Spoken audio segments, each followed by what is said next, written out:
पुण्यात अजित पवार यांच्या राष्ट्रवादी आणि एकनाथ शिंदे यांच्या शिवसेनेतील युतीच्या चर्चेला आता वेग आलाय। रात्री उशिरा अजित पवार यांनी शिवसेनेच्या एका वरिष्ठ नेत्याशी दूरध्वनीवरून चर्चा केल्याची माहिती आहे। आज दोन्ही पक्षातील महत्त्वाच्या नेत्यांची भेट होण्याची शक्यता वर्तवण्यात येते। तर सूत्रांच्या माहितीनुसार अजित पवार हे एकनाथ शिंदे यांच्यासोबत निवडणूक लढवण्यास सकारात्मक असून शिवसेनेला 40 ते 45 जागा देण्यासही तयार असल्याचं सांगितलं जातंय।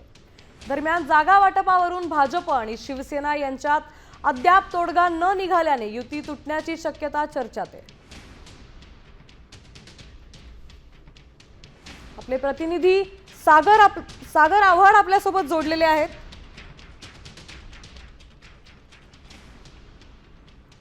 सागर, अधिकची माहिती काय? आपण जर बघितलं तर गेले 2 दिवस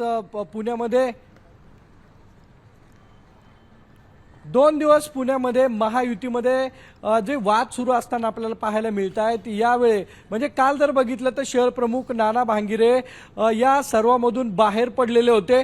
शिवसैनिकांचा रोष जो आहे तो मोठ्या प्रमाणावरती पाहायला मिळतोय आणि भाजपकडून शिंदे सेनेला 15 जागा ज्या आहेत त्या देण्यात येणार असल्याची माहिती जी आहे ती समोर आली होती। त्यानंतर शिवसैनिकांचा उद्रेक जो आहे तो पाहायला मिळाला। नीलम गोऱ्हेंच्या घराबाहेर हे सगळं आंदोलन झालं आणि या आंदोलनाची दखल उपमुख्यमंत्री एकनाथ शिंदे यांनी घेतली। अजित पवार जे आहेत ते वेगळं लढतायत, त्यामुळं अजित पवार आणि एकनाथ शिंदे हे 2 पक्ष जे आहेत ते एकत्र येतील। 40 ते 45 जागा ज्या आहेत त्या शिंदे सेनेला देण्याची तयारी जी आहे ती अजित पवारांच्या पक्षाने दर्शवलेली आपल्याला पाहायला मिळते राष्ट्रवादीने।